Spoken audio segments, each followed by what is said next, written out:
Iya di aman kadang-kadang tuh iya mati Dapur Konggoni bener-bener pakai kaleng kongguan.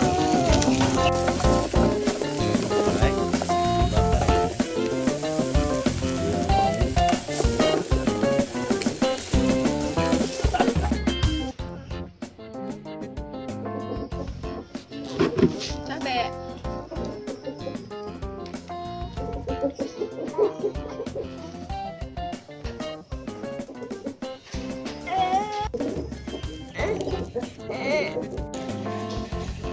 Bumbunya kita ulek guys,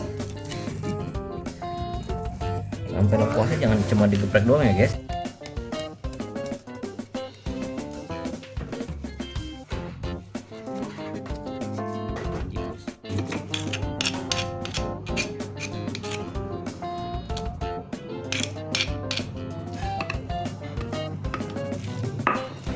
Kalau buat pecah, bumbunya nggak perlu ditumbuk terlalu halus ya guys, agar lebih dapat sensasinya.